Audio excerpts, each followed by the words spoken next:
सच्चिदानन्द परब्रह्मा पुरुषोत्तम परमात्मा श्री भगवती समेत श्री भगवते नमः। श्री भगवती समेत श्री भगवते नमः। श्री भगवती समेत श्री भगवते नमः। श्री भगवते नमः। श्री भगवते नमः।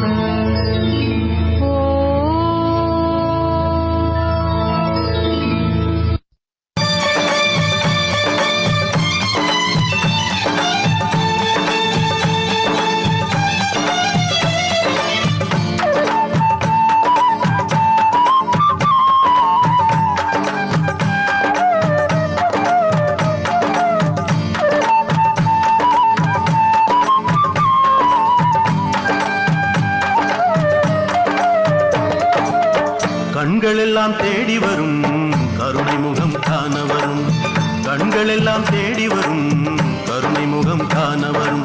கல்கி அவதாரன் நீயே பகவானே பகவானே, கல்கி அவதாரன் நீயே பகவானே பகவானே.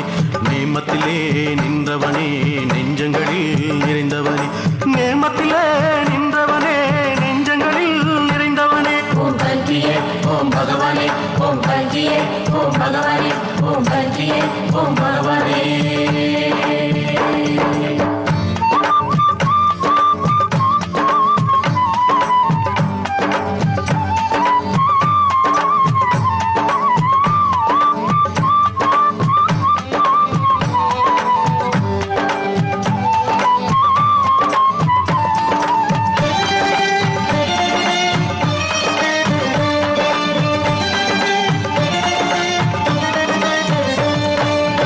இல்லறமும் துறவரமும் தூய்மையின்றி போனதே, இல்லறமும் துறவரமும் தூய்மையின்றி போனதே. கல்கி தர்மம் கொண்டு இங்கு கலியை வெல்ல வந்தாயே, கல்கி தர்மம் கொண்டு இங்கு கலியை வெல்ல வந்தாயே. நீ இன்று எந்தன் வாழ்க்கை போகுமா, நீ இல்லாமல் தான் ஜீவன் மலருமா, நீ இன்று எந்தன் வாழ்க்கை போகுமா, நீ இல்லாமல் தான் ஜீவன் மலருமா. நேமத்திலே நின்றவனே நெஞ்சங்களில் நிறைந்தவனே, நேமத்திலே நின்றவனே நெஞ்சங்களில் நிறைந்தவனே. ஓம் கல்கியே ஓம் பகவானே, ஓம் கல்கியே ஓம் பகவானே, ஓம் கல்கியே ஓம் பகவானே.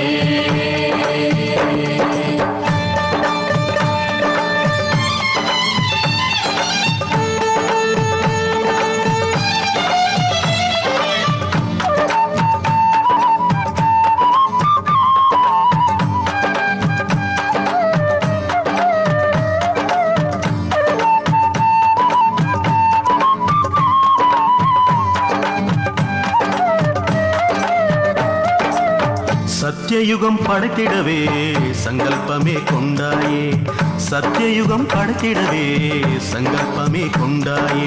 சங்கரரின் குரலின் மூலம் தர்மம் தன்னை சொன்னாயே, சங்கரரின் குரலின் மூலம் தர்மம் தன்னை சொன்னாயே. சங்கடங்கள் எல்லாம் மறைந்து போனதே, சச்சிதானந்தமே வாழ்க்கையானதே. சங்கடங்கள் எல்லாம் மறைந்து போனதே, சச்சிதானந்தமே வாழ்க்கையானதே. நேமத்திலே நின்றவனே நெஞ்சங்களில் நிறைந்தவனே, நேமத்திலே நின்றவனே நெஞ்சங்களில் நிறைந்தவனே. ஓம் கல்கியே ஓம் பகவானே, ஓம் கல்கியே ஓம் பகவானே, ஓம் கல்கியே ஓம் பகவானே.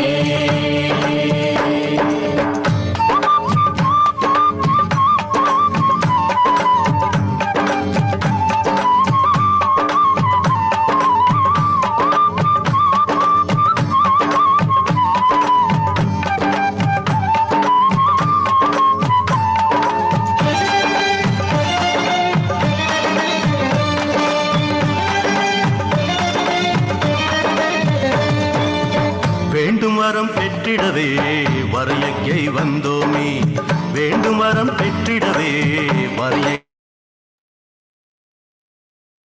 எல்லாருக்கும் நமஸ்தே. பொன் கிடைத்தாலும் புதன் கிடைக்காதுன்னு சொல்லுவாங்க.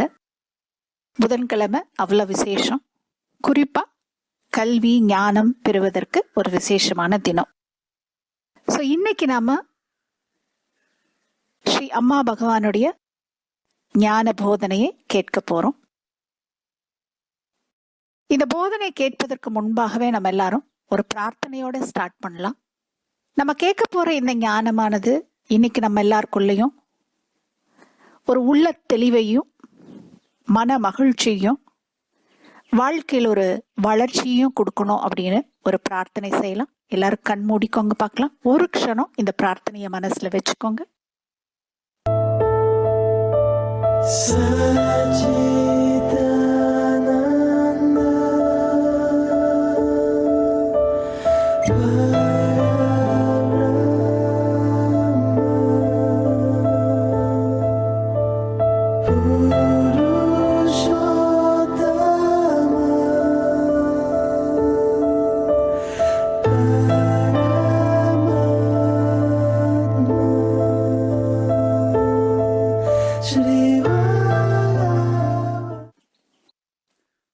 இப்போ நாம ஒரு அற்புதத்தை கேட்கலாம். அற்புதத்தை கேட்கும் போதும் அற்புதத்தை மற்றவங்களோட நம்ம பகிர்ந்துக்கும் போதும் நம்ம வாழ்க்கையில அற்புதங்கள் வளரும். இந்த அற்புதத்தை நாம இப்ப கேட்கும் போது உங்க வாழ்க்கையில நீங்க என்ன அற்புதம் நடக்கணும்னு எதிர்பார்க்கிறீங்களோ அந்த பிரார்த்தனையோடவே இந்த அற்புதத்தை இப்ப கேளுங்க, பார்க்கலாம் எல்லாரும்.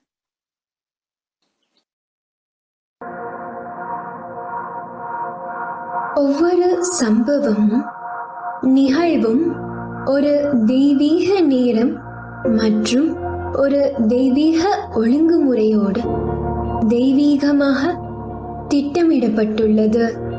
ஸ்ரீ அம்மா பகவானால் வெளிப்படுத்தப்பட்ட போதனை இது இந்தியாவின் ஹவுராவை சார்ந்த மோகனா முகர்ஜி வாழ்வில் ஸ்ரீ அம்மா பகவானால் நிகழ்த்தப்பட்ட அற்புதம். சிங்கப்பூர் போன்ற ஆசிய நாட்டிலுள்ள ஒரு ஹோட்டலில் இருந்து என் இன்டர்ன்ஷிப் செய்ய நான் ஏங்கிக் கொண்டிருந்தேன். இருப்பினும் நான் இந்தியாவின் கொல்கத்தாவில் உள்ள 5 நட்சத்திர ஹோட்டலில் சேர்ந்தேன். நான் சமீபத்தில் என் இன்டர்ன்ஷிப்பை முடித்தேன். ஆரம்பத்தில் கொல்கத்தாவில் உள்ள ஹோட்டலில் சேர்ந்த பிறகு எனக்கு பயிற்சி பிடிக்கவில்லை. ஏனென்றால் என் ஆழ்மனதில் நான் போராட்டத்தை உணர்ந்தேன். வேறு சில சிறந்த இருப்பிடங்களுக்கு பதிலாக ஸ்ரீ அம்மா பகவான் கொல்கத்தாவில் இருந்து இன்டர்ன்ஷிப்பை நான் ஏன் செய்ய வேண்டும் என்று விரும்பினார்கள் என்று நான் அடிக்கடி ஆச்சரியப்பட்டேன். நான் பெங்களூரின் ஹோட்டல் மேனேஜ்மெண்ட் படித்தேன். ஆனால் எதிர்பார்த்தபடி நான் அந்த நகரத்தில் இன்டர்ன்ஷிப் விண்ணப்பிக்கவில்லை. நான் ஏன் பெங்களூரில் இன்டர்ன்ஷிப்பை தேர்வு செய்யவில்லை என்று பின்னர் நான் ஆச்சரியப்பட்டேன். எனது பதிலளிக்கப்படாத கேள்விகள் தெளிவுபடுத்துவதற்கு நான் நீண்ட நேரம் காத்திருக்க வேண்டி இருக்கவில்லை. உலகெங்கும் உள்ள தற்போதைய தொற்று நோயை கருத்தில் கொண்டு கொல்கத்தாவிலேயே எனக்கு வாய்ப்பை பெற்று தந்து கடவுள் அசைக்க முடியாத திட்டம் என்பதை நான் உணர்ந்தேன். என் நெருக்கமான சொந்தங்கள், என் சொந்த ஊர், என் குடும்பம் என்றிருந்தேன். நான் ஏதேனும் வெளிநாட்டில் அல்லது வெளி மாநிலங்களில் நிறுத்தி வைக்கப்பட்டிருந்தால் நான் ஒரு ஆபத்தான சூழ்நிலையில் இருந்திருப்பேன். அங்கு அதிகரித்து வரும் பாதிக்கப்பட்டவரின் எண்ணிக்கையை கருத்தில் கொண்டு மேலும் எனது சொந்த இருப்பிடத்திற்கு திரும்புவது கிட்டத்தட்ட சாத்தியமற்றதாக இருந்திருக்கும். நான் பெங்களூரில் இன்டர்ன்ஷிப்பை எடுத்திருந்தால் ஊரடங்கு செயல்படுவதற்கு முன்பு குறுகிய அறிவிப்பில் வீட்டிற்கு திரும்பி செல்ல வேண்டியிருக்கும். பாதுகாப்பற்றதாக கடைசி விமானத்தை தவறவிட்ட பலரை நான் அறிவேன். அந்த இடையூறுகள் எதையும் நான் கடந்து செல்ல வேண்டியதில்லை. எங்கள் இறைவனின் மாசற்ற அருளால் சாத்தியமான தனிமைப்படுத்துதல் மற்றும் கட்டாய சோதனைகளிலிருந்தும் நான் ஆபத்தில் இருந்தும் அற்புதமாக பாதுகாப்படைந்தேன். நன்றிகள் ஸ்ரீ அம்மா பகவான். எல்லாம் ஒரு நல்ல தெய்வீக காரணத்திற்காக நடக்கும் என்று என் இதயம் இறுதியாக உறுதியாக நம்புகிறது.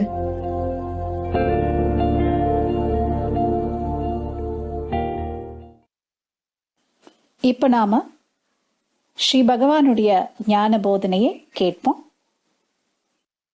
See, the fundamental thing is, what is there is not important. Whether there is comparison, jealousy, frustration, anger, hatred, what is there is not important. What is important is, do you look at it? And having looked at it, do you accept it? Let us say there is jealousy. So first you become conscious of the fact that there is jealousy. Most people are not even conscious of it. And having become conscious of your jealousy, which is causing a lot of pain, at the next level you accept the jealousy because that is there. It's a fact.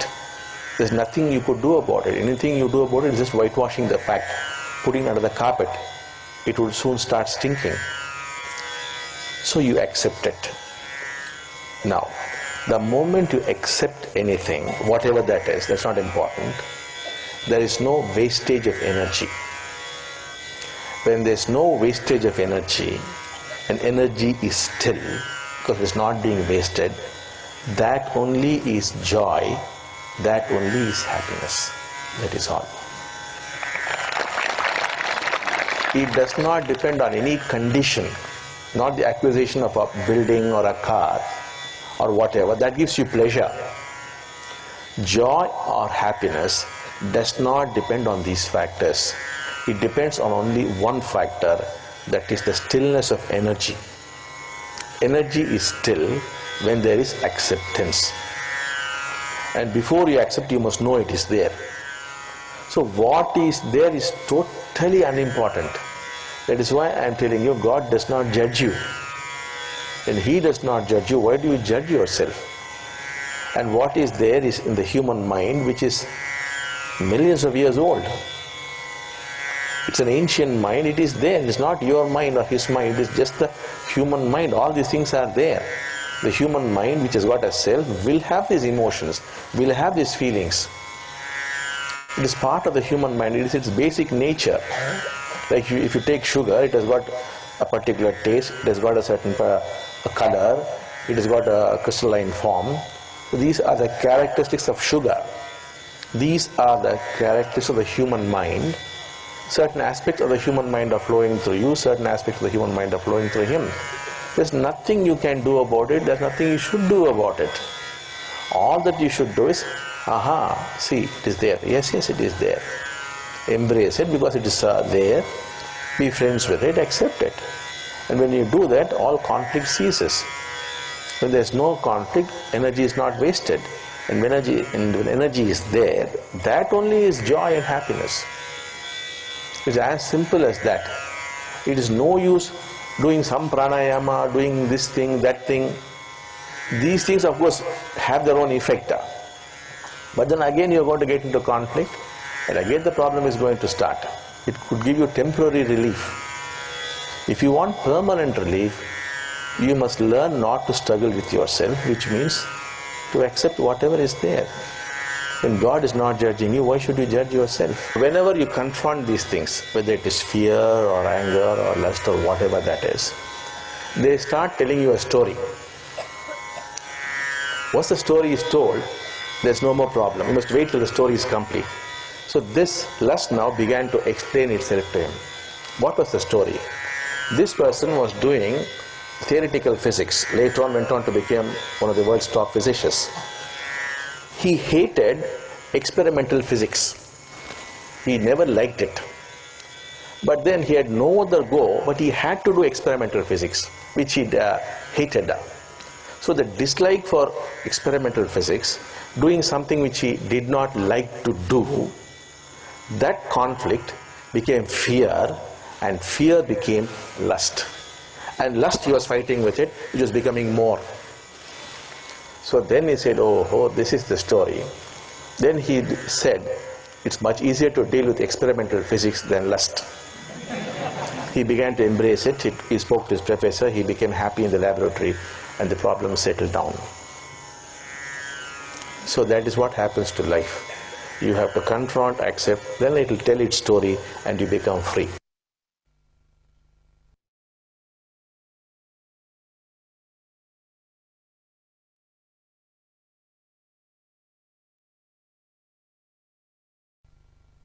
See, you do not forgive. I told you, this is a negative dharma. That is, if you want to say, I will forgive, it is a positive thing. So the basic principle of dharma is, in the external world you can be positive. In the internal world, you can only be negative. So you cannot forgive. He has hurt you, there is pain. What the dharma says is, be with that pain. Strangely, if you be with that pain will transform itself. When it transforms itself, you will forgive. Not that you will forgive. Forgiveness automatically happens, because that hurt is no more there. Like if you burn a piece of wood, it becomes smoke and it goes away. Similarly, if you stay with that hurt, if you will live with it, if you will experience it, people actually do not experience what is going on. Then combustion takes place. That becomes slowly, it becomes joy. What becomes joy? Pain becomes joy. Suffering becomes joy. Like whatever thing you put in fire, no, be it clothes, be it wood or coal or anything you put, it burns. Similarly here, when you live with something, when you experience something, it undergoes combustion. It gives energy. That very pain gives you energy. And when it gives you energy, it gives you joy. When it gives you joy, how will you not forgive him? Automatically it is gone. So all things must happen automatically. If you try to forgive, it becomes a mental game. You can never forgive. How can you forgive somebody who has hurt you? It's not possible. Sri பகவான் பேசின ஞான போதனையினுடைய தமிழாக்கத்தை நாம் இப்போ பார்க்கலாம். இங்க கேட்கப்படக்கூடிய கேள்வி என்ன அப்படின்னா, ஒருத்தங்க எப்பவுமே தொடர்ச்சியா மனசை புண்படுத்துற மாதிரியே நடந்துக்கிட்டே இருக்காங்க அப்படின்னா, அந்த மனிதரை எப்படி மன்னிச்சுக்கிட்டே இருக்கிறது பகவான்? இதுதான் கேள்வி. இங்க பகவான் கொடுக்கிற பதில் என்னன்றத பார்க்கலாம். பகவான் சொல்றாங்க, பாருங்க, நீங்க மன்னிக்கிறது கிடையாது. இந்த தர்மம் ஒரு விதத்துல பார்த்தோம் அப்படின்னா ஒரு எதிர்மறையான தர்மம் அப்படின்னு சொல்லலாம். அதாவது நீங்க நான் இப்ப மன்னிக்கணும் அவங்கள அப்படின்னு சொன்னீங்க அப்படின்னா அது ஒரு நேர்மறையான விஷயம், பாசிட்டிவான விஷயம் ஆயிடும். இந்த தர்மத்தினுடைய ஒரு அடிப்படையான தத்துவம் என்ன அப்படின்னா, வெளி உலகத்துல நீங்க பாசிட்டிவா நேர்மறையாக இருக்கணும். ஆனா உங்களுடைய உள் உலகத்துல நீங்க எதிர்மறையாக தான் இருக்க முடியும். உங்களால உண்மையில மன்னிக்க முடியாது. அந்த எதிரில் இருக்கிற மனுஷர் உங்களுக்கு மனக்காயத்தை உருவாக்கிட்டாரு. உங்க மனசு வலிக்குது. அப்ப தர்மம் என்ன சொல்லுது? அந்த வலி என்னவோ, அந்த மானசீகமான வலி என்னவோ அதுல இருங்க அப்படின்னு சொல்லுது. ஆச்சரியப்படும் விதமா ஆக்சுவலா நீங்க அந்த வழியிலேயே இருக்கும்போது அந்த வலி உருமாற்றம் அடையும். அந்த உருமாற்றம், அந்த பரிணாமம் அப்படின்றது தானாகவே நடக்கும்போது மன்னித்தல் என்பது நிகழும். நீங்க மன்னிக்கிறது கிடையாது, மன்னித்தல் என்பது தன்னிச்சையாக நடக்குது. ஏன்னா அந்த இடத்துல அந்த வலி என்பது இல்லை. இப்போ ஒரு சின்ன விறகு எடுத்து அதை எரிக்கிறீங்க அப்படின்னு வச்சுக்கோங்களேன். அந்த விறகு எரிச்சப்போ என்ன இருக்கும், அங்கே கடைசியாக புகை தான் இருக்கும். அந்த புகை காற்றுல கரைஞ்சு போயிட்டுருக்கோம். அதுபோல் உங்கள் மனசில் ஏற்படுற அந்த மனக்காயத்தில் நீங்கள் இருக்கும்போது சாதாரணமாக மக்கள் தங்களுக்குள்ள ஏற்படக்கூடிய அந்த மனவேதனைகளை அனுபவிக்கிறதே கிடையாது. இப்போ ஆக்சுவலாக நீங்கள் அதில் அப்படியே நிற்கும்போது அந்த அனுபவித்தல் என்பது நிகழும். அப்போ அந்த அனுபவித்தல் நிகழும் போது அந்த வலி ஆனது அப்படியே மறைஞ்சு மெதுவாக அந்த இடத்துல சந்தோஷம் அப்படின்றது வரும். எது சந்தோஷம் ஆகுது? அந்த வலி தான் இப்போ சந்தோஷமாக மாறுது.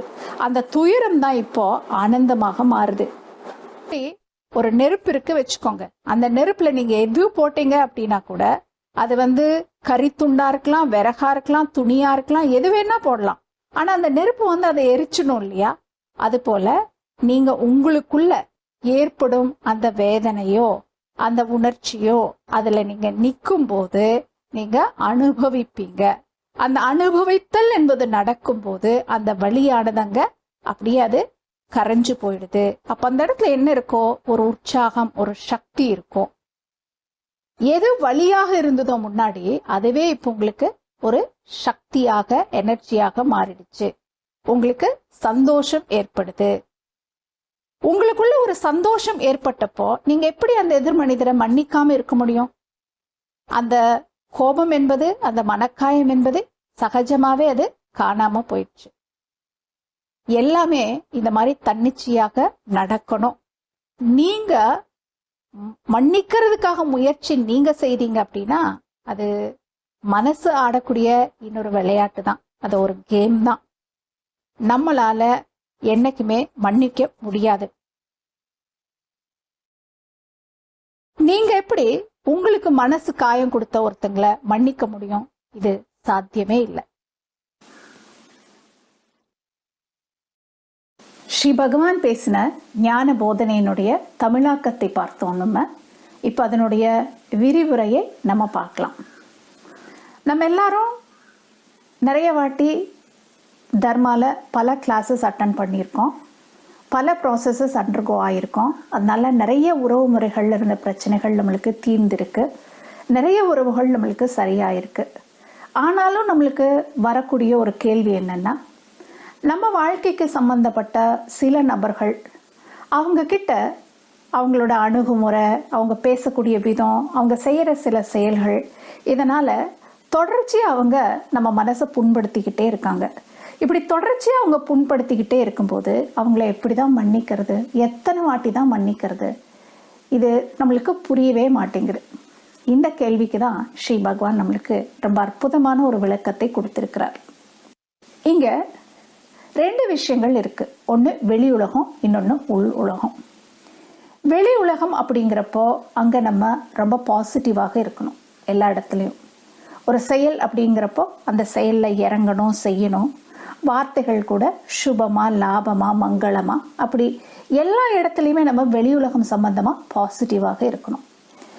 உள் உலகத்தை பொறுத்த வரைக்கும் சாதாரணமா உலகத்துல நம்மளுக்கு என்ன சொல்லுவாங்க அப்படின்னா, உள் உலகத்துல கூட உன்னுடைய எண்ணங்கள் எதிர்மறையா வச்சுக்காத, உன்னுடைய உணர்ச்சிகளை எதிர்மறையா வச்சுக்காத, எல்லாமே நீ பாசிட்டிவா வச்சுக்கணும் அப்படின்னு சொல்லுவாங்க. இப்போ உனக்கு கோபம் இருந்தா என்ன சொல்லுவாங்க? கோபம் வச்சுக்காத. பொறாமை இருந்தா என்ன சொல்லுவாங்க? பொறாமை வச்சுக்காத.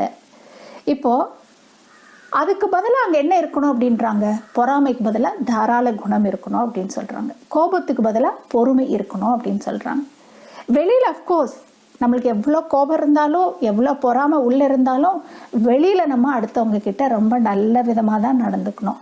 அவங்களுக்கு அனுகூலமாக நடந்துக்கணும், நம்மளுக்கும் அனுகூலமாக தான் நம்ம நடந்துக்கணும். ஆனால் உள்ள அங்கதான் விஷயமே.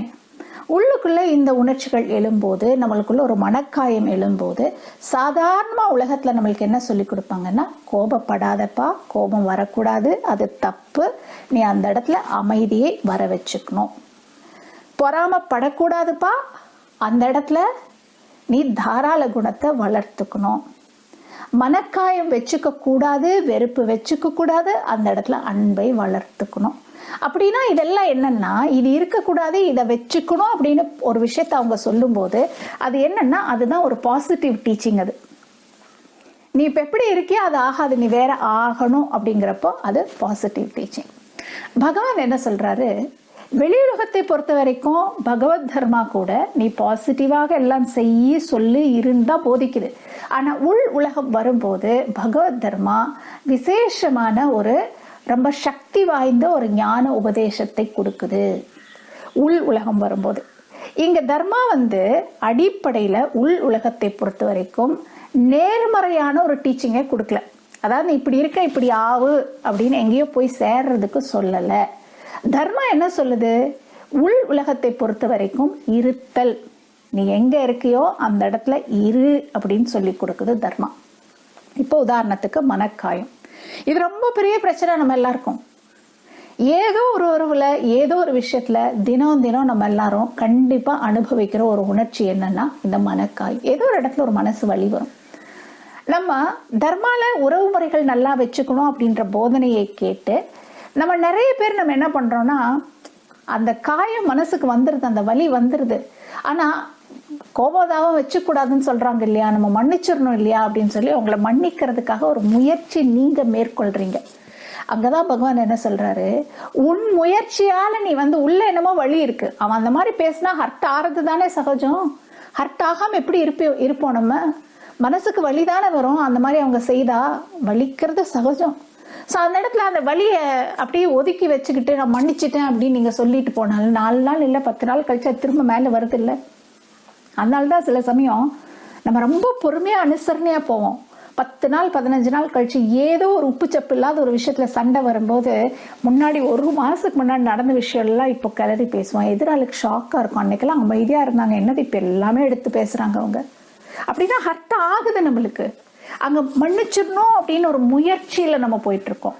இங்க பகவான் என்ன சொல்றாங்க, தர்மா சொல்லி கொடுக்கறது உன்னை மன்னிக்கணும் அப்படின்னு சொல்லி அதுக்கு முயற்சி பண்ண சொல்லல.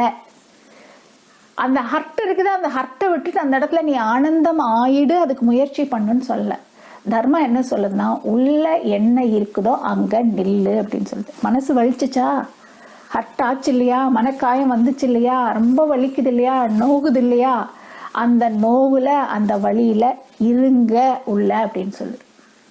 ஆடாம அசையாம, அதாவது உள்ளுக்குள்ள வேற எதுவும் இல்லாம அந்த மனக்காயத்தின் மேலேயே நீங்க உங்க பூரணமான கவனத்தை செலுத்தி அதில் இருக்கணும். நீங்க அந்த மாதிரி அங்கேயே அந்த வழியில நிற்கும் போது என்ன ஆகும் அப்படின்னா, எப்படி நம்ம ஒரு அடுப்புல ஒரு நெருப்புல நம்ம எதையானு போட்டோம் அப்படின்னா அது அந்த நெருப்பு பார்க்காது, இவன் போட்டது காகிதமான்னு பார்க்காது, இவன் போட்டது தங்கமான்னு பார்க்காது, இவன் போட்டது ஒரு பழைய துணியான்னு பார்க்காது, எல்லாத்தையும் எரிச்சு சாம்பலாக்கணும்ல. அந்த மாதிரி நீங்க அந்த ஸ்டேயிங் வித் அந்த இருத்தல், அந்த காயத்துல இருக்கும்போது என்ன ஆகும் அப்படின்னா, ஸ்லோவா அந்த மனவேதனை, அந்த காயம் என்பது அப்படியே அந்த அக்னி எப்படி அந்த பேப்பர் அப்படியே எரிச்சு சாம்பலாக்குதோ அது போல அந்த இருத்தல் அப்படியே அந்த மனக்காயத்தை கரைச்சிடும். அந்த காயம் ஃபுல்லா கரைஞ்சு போச்சு வச்சுக்கோங்களேன், அந்த இடத்துல அங்க என்ன இருக்கும், சந்தோஷம்தான் இருக்கும். நீங்க அங்க மனக்காயத்தை போக்கிக்கிறதுக்கு எதுவுமே முயற்சி பண்ணல. உங்க முயற்சியால மனக்காயத்தை நீங்க போக்க முடியாது. உங்க முயற்சியால நீங்க அங்க சந்தோஷத்துக்கு போக முடியாது. உள்ளுலகத்துல நீங்க செய்யக்கூடியதெல்லாம் என்ன உணர்ச்சி அங்க எழுந்துச்சோ, அங்க எழுந்த உணர்ச்சி மனக்காயம் அப்படின்னா அந்த மனக்காயத்துல இருத்தல் மாத்திரமே நீங்க செய்ய முடியும். அந்த இருத்தல் செய்தப்போ சகஜமாக நடக்கக்கூடிய ஒரு நிகழ்வு என்னன்னா, அந்த மனக்காயம் கரைஞ்சு போகுது. சகஜமா அந்த மனக்காயம் போனப்ப அங்க என்ன இருக்குது, சந்தோஷம்தான் வருது. நீங்க சந்தோஷமா இருக்கும்போது அப்ப எதிரால் அப்படி பேசினா ஞாபகம் இருக்கும், ஆனா அதுக்காக அவன் மேல கோபம் இருக்காது. உங்களை அறியாம மன்னித்தல் என்பது நிகழும். தன் முயற்சி இல்லை. அங்க காயத்தை விடுறதுக்கும் உங்க முயற்சி இல்லை, சந்தோஷத்தை வர வச்சுக்கிறதுக்கும் உங்க முயற்சி இல்லை, மன்னித்தலுக்கும் உங்க முயற்சி இல்லை. உங்க முயற்சி நீங்க எங்க இருக்கீங்க, உள்ள மனக்காயம் ஏற்பட்டு இருக்கு எனக்கு இப்போ, இந்த நபர்கிட்ட அவங்க இப்படி ஒரு அணுகுமுறை காமிச்சதால, இந்த வார்த்தை பேசினதால, இந்த செயல் செய்ததால எனக்கு உள்ளுக்குள்ள மனசு வலிக்குது, நான் பாதிக்கப்பட்டிருக்கேன் அப்படின்றத உணர்ந்து அந்த மன வலியில இருக்கிறதுக்கு முயற்சி. அதுதான் நீங்க செய்யக்கூடியது. மீறி நடக்கிறது எல்லாமே ஆட்டோமேட்டிக்காக நடக்கும். அந்த வலி ஆட்டோமேட்டிக்கா குறையும். தன்னியல்பா அது தானா சந்தோஷம் என்ற உணர்ச்சி ஏற்படும். அந்த சந்தோஷத்தில் இருக்கும்போது மன்னித்தல் இயல்பாக நடக்கக்கூடிய ஒரு விஷயம். நீங்க செய்யக்கூடியதெல்லாம் என்னது? இருத்தல், உள்ள நிக்கணும், அந்த வழியில நிக்கணும். இப்போ நீங்க எல்லாரும் என்ன பண்ணுவீங்கன்னா, கொஞ்ச நேரத்துக்கு கான்டெம்ப்ளேட் பண்ணுவோம். அதாவது ஆழ்ந்த ஒரு ஆலோசனை செய்வோம் நம்ம வாழ்க்கையை பற்றி. சமீபத்தில் இந்த 2-3 நாள்ல யார்கிட்ட நீங்க ஹர்ட் ஆனீங்க, மனக்காயம் அடைஞ்சிங்க? நிறைய பேர்த்துக்கிட்ட ஆயிருப்போம். அது யார் யார்கிட்ட எல்லாம் ஆனீங்க யோசிச்சு பாருங்க. அதுல உங்களுக்கு ரொம்ப மனசுக்கு வேதனை யார் மூலமா வருது? யார் சொன்ன வார்த்தை, யார் செய்த செயல், எது உங்களுக்கு மனசுக்கு ரொம்ப வலிச்சிச்சு? அதை பத்தி கொஞ்சம் யோசிச்சு பாருங்க. இப்போ கண் மூடிக்கோங்க.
இப்போ நாம 7 நிமிஷங்களுக்கு இந்த ஞான உபதேசத்தினுடைய சாராம்சத்தை ஒரு வாக்கியமாக்கி அந்த வாக்கியத்தை மந்திரமாக நம்ம சொல்லிட்டே இருக்க போறோம். அந்த மாதிரி இந்த ஞான உபதேசத்தை, அதனுடைய முக்கியமான அந்த ஞானோதயத்தை வாக்கிய ரூபத்துல நம்ம உள்ளுக்குள்ள மந்திரமா சொல்ல சொல்ல அதை நம்மளுடைய ஆழ் மனசுல போய் உட்கார்ந்து நம்மளுக்கு தேவைப்பட்ட சமயங்கள்ல இந்த ஞானம் உதவும். என்னுள் மனக்காயம் என்பது ஏற்படும் போது நான் அந்த வழியில் நிற்க வேண்டும். என்னுள் மன்னித்தல் என்பது தானே நிகழும் ஒரு விஷயம். என்னுள் மனக்காயம் என்பது எழும்போது நான் அதில் நிற்க வேண்டும். என்னுள் மன்னித்தல் என்பது தானாகவே நடக்கும் ஒரு விஷயம். இதை தொடர்ச்சியா 7 நிமிடங்களுக்கு நாம சொல்லுவோம்.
உலகத்துல நம்மளுக்கு மனக்காயங்கள் ஏற்படும் போது அந்த வழியில அங்கிருந்து தப்பிச்சு ஓடாம நம்ம நிக்கணும் அப்படின்னா, அதை அனுபவிக்கணும் அப்படின்னா, அங்க ஸ்ரீ அம்மா பகவானுடைய தெய்வ அனுகிரகம் நம்மளுக்கு வேணும். அந்த அனுகிரகத்தை வேண்டி நாம் இப்போ மூலமந்திரம் உச்சரிப்போம் அடுத்த 7 நிமிஷங்களுக்கு. எல்லாருமா சேர்ந்து இந்த பிரார்த்தனையோடவே மூலமந்திரத்தை உச்சரிங்க பார்க்கலாம். ॐ सच्चिदानन्द परब्रह्मा पुरुषोत्तम परमात्मा श्री भगवती समेत श्री भगवते नमः। ॐ सच्चिदानन्द परब्रह्मा पुरुषोत्तम परमात्मा श्री भगवती समेत श्री भगवते नमः। ॐ सच्चिदानन्द परब्रह्मा पुरुषोत्तम परमात्मा श्री भगवती समेत श्री भगवते नमः। ॐ सच्चिदानन्द परब्रह्मा पुरुषोत्तम परमात्मा श्री भगवती समेत श्री भगवते नमः। ॐ सच्चिदानन्द परब्रह्मा पुरुषोत्तम परमात्मा श्री भगवती समेत श्री भगवते नमः। ॐ सच्चिदानन्द परब्रह्मा पुरुषोत्तम परमात्मा श्री भगवती समेत श्री भगवते नमः।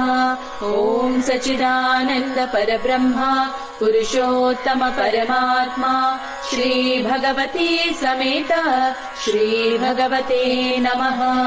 ॐ सच्चिदानन्द परब्रह्मा पुरुषोत्तम परमात्मा श्री भगवती समेत श्री भगवते नमः। ॐ सच्चिदानन्द परब्रह्मा पुरुषोत्तम परमात्मा श्री भगवती समेत श्री भगवते नमः। ॐ सच्चिदानन्द परब्रह्मा पुरुषोत्तम परमात्मा श्री भगवती समेत श्री भगवते नमः। ॐ सच्चिदानन्द परब्रह्मा पुरुषोत्तम परमात्मा श्री भगवती समेत श्री भगवते नमः। ॐ सच्चिदानन्द परब्रह्मा पुरुषोत्तम परमात्मा श्री भगवती समेत श्री भगवते नमः। ॐ सच्चिदानन्द परब्रह्मा पुरुषोत्तम परमात्मा श्री भगवती समेत श्री भगवते नमः। ॐ सच्चिदानन्द परब्रह्मा पुरुषोत्तम परमात्मा श्री भगवती समेत श्री भगवते नमः। ॐ सच्चिदानन्द परब्रह्मा पुरुषोत्तम परमात्मा श्री भगवती समेत श्री भगवते नमः। ॐ सच्चिदानन्द परब्रह्मा पुरुषोत्तम परमात्मा श्री भगवती समेत श्री भगवते नमः। ॐ सच्चिदानन्द परब्रह्मा पुरुषोत्तम परमात्मा श्री भगवती समेत श्री भगवते नमः। ॐ सच्चिदानन्द परब्रह्मा पुरुषोत्तम परमात्मा श्री भगवती समेत श्री भगवते नमः। ॐ सच्चिदानन्द परब्रह्मा पुरुषोत्तम परमात्मा श्री भगवती समेत श्री भगवते नमः। ॐ सच्चिदानन्द परब्रह्मा पुरुषोत्तम परमात्मा श्री भगवती समेत श्री भगवते नमः। ॐ सच्चिदानन्द परब्रह्मा पुरुषोत्तम परमात्मा श्री भगवती समेत श्री भगवते नमः। ॐ सच्चिदानन्द परब्रह्मा पुरुषोत्तम परमात्मा श्री भगवती समेत श्री भगवते नमः। ॐ सच्चिदानन्द परब्रह्मा पुरुषोत्तम परमात्मा श्री भगवती समेत श्री भगवते नमः। ॐ सच्चिदानन्द परब्रह्मा पुरुषोत्तम परमात्मा श्री भगवती समेत श्री भगवते नमः। ॐ सच्चिदानन्द परब्रह्मा पुरुषोत्तम परमात्मा श्री भगवती समेत श्री भगवते नमः। ॐ सच्चिदानन्द परब्रह्मा पुरुषोत्तम परमात्मा श्री भगवती समेत श्री भगवते नमः। ॐ सच्चिदानन्द परब्रह्मा पुरुषोत्तम परमात्मा श्री भगवती समेत श्री भगवते नमः। ॐ सच्चिदानन्द परब्रह्मा पुरुषोत्तम परमात्मा श्री भगवती समेत श्री भगवते नमः। ॐ सच्चिदानन्द परब्रह्मा पुरुषोत्तम परमात्मा श्री भगवती समेत श्री भगवते नमः। ॐ सच्चिदानन्द परब्रह्मा पुरुषोत्तम परमात्मा श्री भगवती समेत श्री भगवते नमः। ॐ सच्चिदानन्द परब्रह्मा पुरुषोत्तम परमात्मा श्री भगवती समेत श्री भगवते नमः। ॐ सच्चिदानन्द परब्रह्मा पुरुषोत्तम परमात्मा श्री भगवती समेत श्री भगवते नमः। ॐ सच्चिदानन्द परब्रह्मा पुरुषोत्तम परमात्मा श्री भगवती समेत श्री भगवते नमः। ॐ सच्चिदानन्द परब्रह्मा पुरुषोत्तम परमात्मा श्री भगवती समेत श्री भगवते नमः। ॐ सच्चिदानन्द परब्रह्मा पुरुषोत्तम परमात्मा श्री भगवती समेत श्री भगवते नमः। ॐ सच्चिदानन्द परब्रह्मा पुरुषोत्तम परमात्मा श्री भगवती समेत श्री भगवते नमः। ॐ सच्चिदानन्द परब्रह्मा पुरुषोत्तम परमात्मा श्री भगवती समेत श्री भगवते नमः। ॐ सच्चिदानन्द परब्रह्मा पुरुषोत्तम परमात्मा श्री भगवती समेत श्री भगवते नमः। இன்னும் சற்று நேரத்தில் நம்ம சத்தியலோகத்துல இருந்து தீட்சை பெற போறோம். அந்த தீட்சைக்காக நம்ம எல்லாரும் ஒரு பிரார்த்திருப்போம். தீட்சைகளுடைய ஆரம்பத்தில் மந்திர உச்சாடனங்களோட அம்மா பகவானை ஆகனம் செய்வோம் நம்ம. அதன் பிறகு அமைதியாக நம்ம எல்லாரும் அந்த தீட்சையை எடுத்துப்போம். இந்த தீட்சை சங்கல்பம் உங்களுக்குள்ள ஏற்படக்கூடிய அந்த மனவேதனைகளில் தப்பிச்சு ஓடாம அங்க உள்ள நின்று அதை அனுபவிக்கிற அந்த அனுபவம் உங்களுக்கு ஏற்படணும் அப்படின்றது தான் பிரார்த்தனை. அதுதான் தீட்சையினுடைய சங்கல்பம். அதாவது இன்னைக்கு நம்ம கேட்ட இந்த ஞான உபதேசம் நம்ம வாழ்க்கையில நிஜமான அனுபவமாக இருந்து அன்றாடம் நம்மளுக்கு வழி நடத்தணும். அந்த பிரார்த்தனையோட இந்த தீட்சை நாம் இப்போ பெறுவோம். ॐ सच्चिदानन्द परब्रह्मा पुरुषोत्तम परमात्मा श्री भगवती समेत श्री भगवते नमः। श्री भगवती समेत श्री भगवते नमः। श्री भगवते नमः। ॐ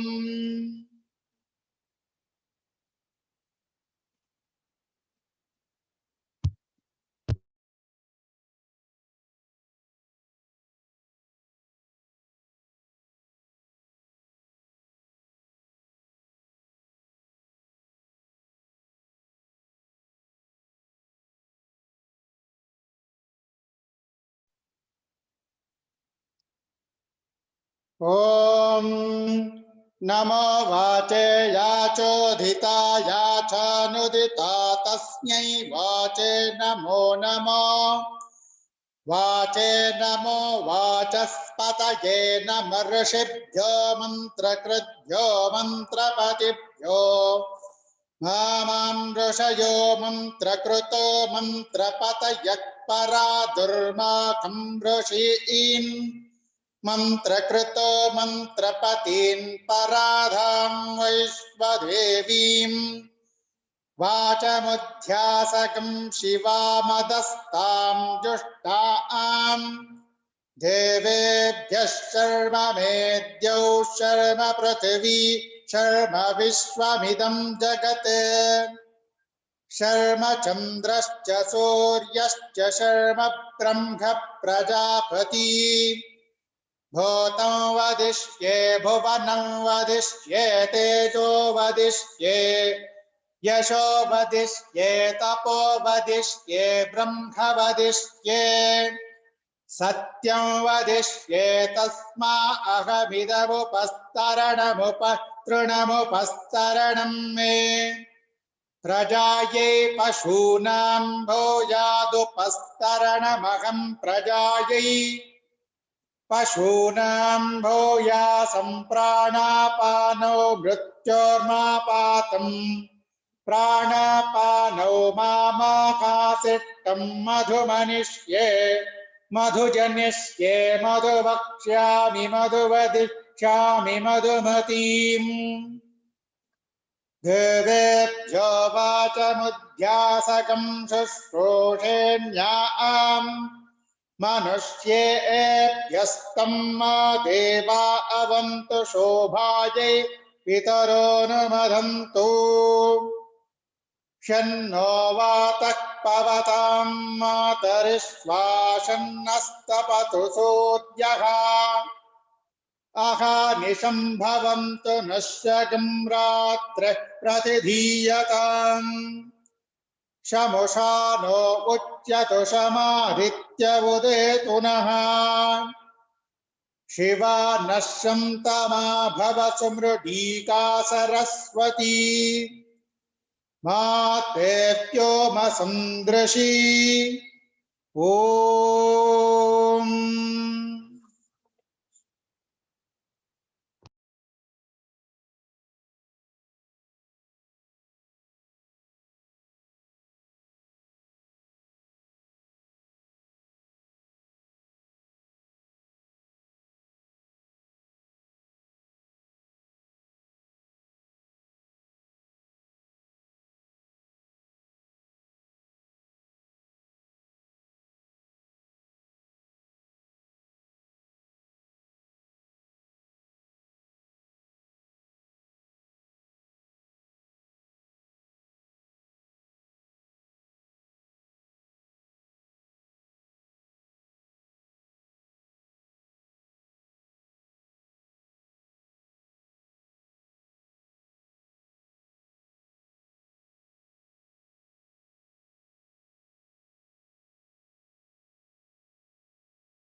தீட்சை எடுத்துட்டோம். நம்ம அம்மா பகவானோட பக்தி சங்கீர்த்தனத்தில் நாம் இப்போ கொஞ்ச நேரம் லயிச்சிருப்போம். கண்கள் மூடி இந்த பக்தி சங்கீர்த்தனத்தில் பூர்த்தியாக பங்கெடுத்துக்கோங்க.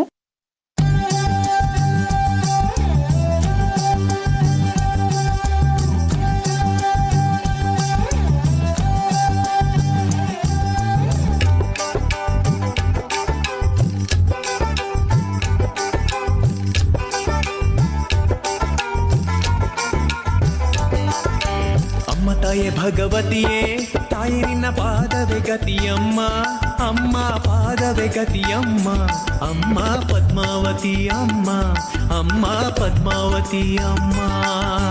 ಅಮ್ಮ ತಾಯಿ ಭಗವತಿಯೇ ತಾಯಿ ನಿನ್ನ ಪಾದವೇ ಗತಿಯಮ್ಮ, ಅಮ್ಮ ಪಾದವೇ ಗತಿಯಮ್ಮ, ಅಮ್ಮ ಪದ್ಮಾವತಿ ಅಮ್ಮ, ಅಮ್ಮ ಪದ್ಮಾವತಿ ಅಮ್ಮ.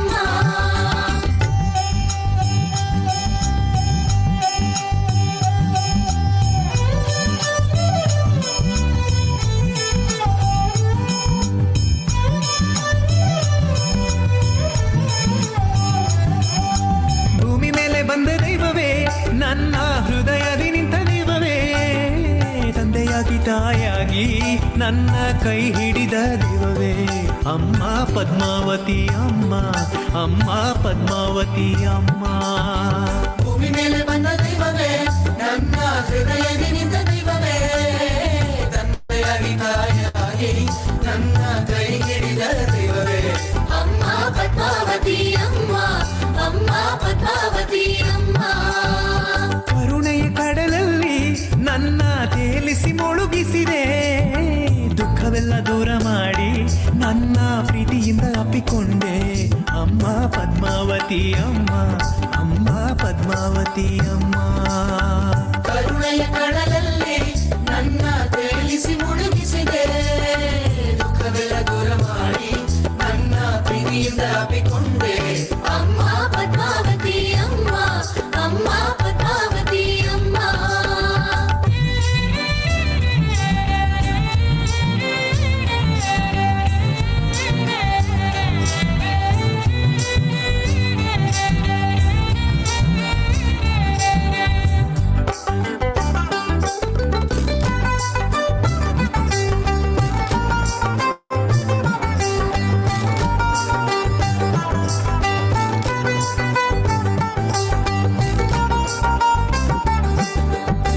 ಕ್ಷಣ ಕೂಡ ನಿನ್ನ ಬಿಟ್ಟು ಇರಲಾರೆ ಓ ಅಮ್ಮ, ಸದಾ ನನ್ನ ಜೊತೆಯಲ್ಲಿ ನೆರಳಾಗಿ ಇರಬೇಕು ನನ್ನಮ್ಮ, ಅಮ್ಮ ಪದ್ಮಾವತಿ ಅಮ್ಮ, ಅಮ್ಮ ಪದ್ಮಾವತಿ ಅಮ್ಮ.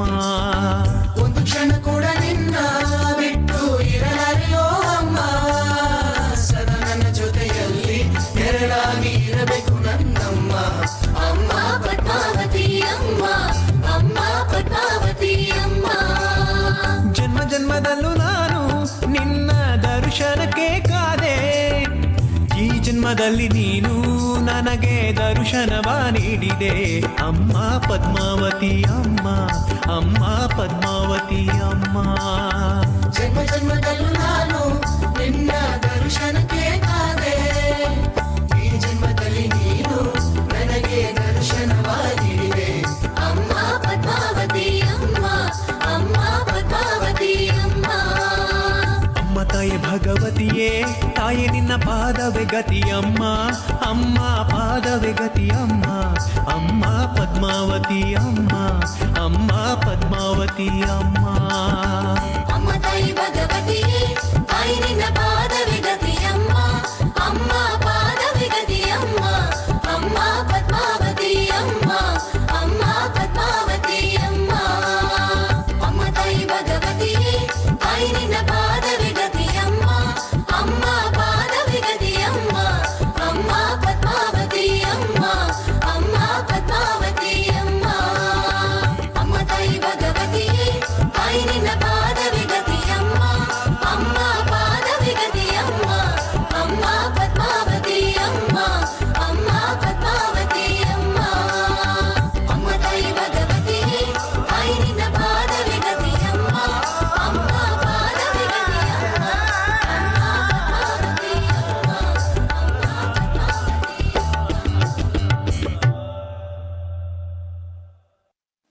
இப்போ நாம் எல்லாரும் அப்படியே சவாசனத்துக்கு போவோம். சவாசனில் அப்படியே கண்மூடி படுத்துருங்க. இந்த நேரத்தில் ஸ்ரீ அம்மா பகவான் அந்த தீட்சை நம்மளுக்குள்ள இறங்கி அதை அனுபவமாக நிகழ்றா போல செய்வாங்க.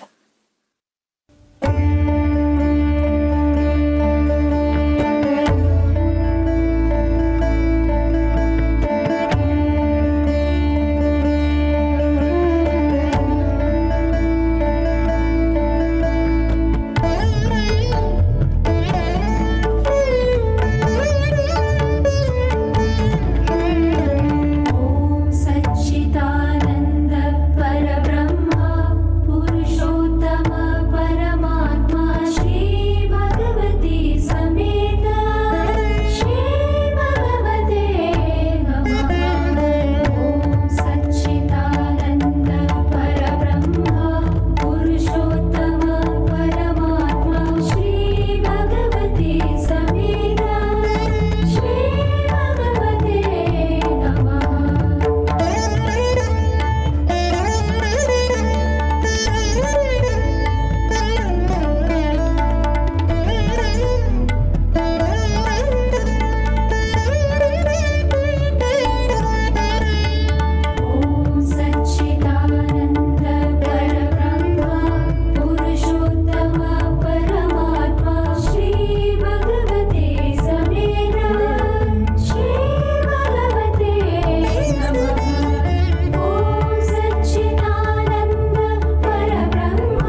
நிதானமா கண் திறந்து எழுந்து உட்காருங்க.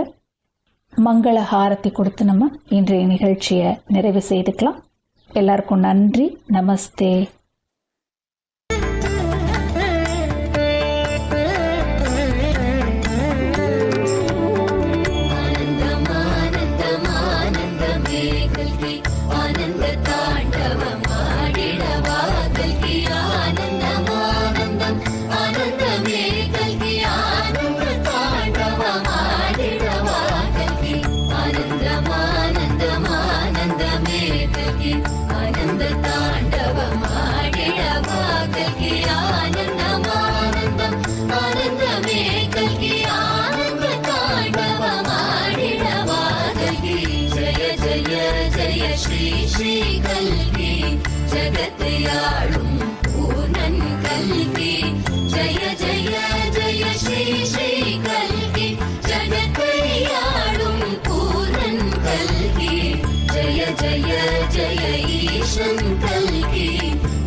जय जय जय ईशं कल्कि जगत्याळुं पूर्णं कल्कि जय जय जय नटेशं कल्कि जगत्याळुं पूर्णं कल्कि जय जय जय सर्वेशं कल्कि जगत्याळुं पूर्णं कल्कि निपदमलरे गतियन वन्दो शरणडयितो मलर्ந்து நின்றோம் நின்றுபதரிசனம் சர்வக்ஷேத்திர தரிசனம் பாவப்படிந்தால் பாப விமோசனம் ஆனந்தம் ஆனந்தம் ஆனந்தமே கல்கி ஆனந்த தாண்டவம் ஆடிடவா கல்கி ஆனந்தம் ஆனந்தம்